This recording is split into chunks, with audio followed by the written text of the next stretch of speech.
ഇങ്ങനെ ബണ്ടുകൾ നിർമ്മിക്കുമ്പോൾ മത്സ്യങ്ങളുടെ സഞ്ചാര സ്വാതന്ത്ര്യത്തിനെ ബാധിക്കില്ല. കാരണം ഇത് മത്സ്യങ്ങൾക്ക് അങ്ങോട്ടും ഇങ്ങോട്ടും സഞ്ചരിക്കാനുള്ള രൂപത്തിലാണ് ഈ ബണ്ടുകൾ ചെയ്തിട്ടുള്ളത്. പക്ഷെ ചിലത് എങ്ങനെയാണെന്ന് വെച്ചാൽ ഇങ്ങനെ ഹൈറ്റിൽ ചെയ്തിട്ടുണ്ടാവും, മത്സ്യങ്ങൾക്ക് അവർക്ക് സഞ്ചരിക്കാൻ പറ്റാത്ത രൂപത്തിൽ. ഇതങ്ങനെയല്ല, അതായത് ഇതിങ്ങനെ മത്സ്യങ്ങൾക്ക് സഞ്ചരിക്കാൻ പറ്റുന്ന രൂപത്തിലാണ് ഇങ്ങനെയാണ്. ഇതിൻ്റെ അടിഭാഗത്ത് കൂടി വെള്ളം വരും, അപ്പോൾ മത്സ്യങ്ങൾക്ക് അങ്ങോട്ടും കൂടി പോവാം.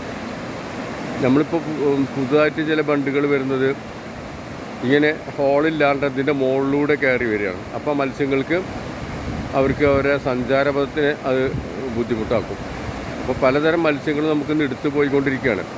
നമ്മളുടെ അശാസ്ത്രീയമായ പല പ്രവൃത്തിയും എല്ലാ മേഖലയിലും കാണുന്നുണ്ട്. ഫോറസ്റ്റ് ആയിക്കോട്ടെ, മറ്റുള്ള കൃഷി ആയിക്കോട്ടെ, എല്ലാത്തിലും നമ്മൾ ഒരുപാട് മുന്നിട്ട് നിൽക്കുന്നുണ്ടെന്ന് പറയുകയാണെങ്കിലും നമ്മൾ പിന്നിട്ടിട്ടാണ് നിൽക്കുന്നത്. അതാണ് ഞങ്ങൾക്ക് പഠിക്കാൻ പറ്റുന്നത്. ഞങ്ങളൊരു പഠന ഗ്രൂപ്പാണ്, ഔഷധ ഗ്രൂപ്പ്.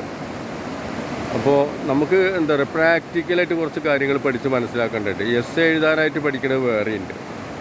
ഇന്ന് എസ് എ എഴുതാനായിട്ട് പഠിക്കുന്നതാണ് ഇന്നിപ്പോൾ ജീവിതത്തിൽ പ്രായോഗികമാക്കുന്നത്. അതാണ് നമ്മളുടെ പ്രശ്നം. പിന്നെ ചില പാറക്കെട്ടുകളിലെടുത്ത് വെള്ളം നല്ല ഉണ്ടാവും, പക്ഷെ മണലുകൾ ഇപ്പോൾ ഈ പറഞ്ഞ മാതിരി ഇതായി ചില പുഴയുടെ നടുഭാഗത്ത് വരുന്ന മണലുണ്ടല്ലോ, ആ മണൽ നമുക്ക് എടുക്കുന്നതിന് ബുദ്ധിമുട്ടില്ല എന്ന് എനിക്ക് പഠിക്കാൻ പറ്റിയത്. കാരണം അത് എടുക്കുമ്പോൾ വെള്ളം കൂടുതൽ സഞ്ചരിക്കാനൊക്കെ വെള്ളത്തിന് നല്ലതാണ്. പക്ഷേ അരിഭാഗത്തു നിന്ന് മണലെടുക്കുന്നത് വേറെ ബുദ്ധിമുട്ടുമാണ്.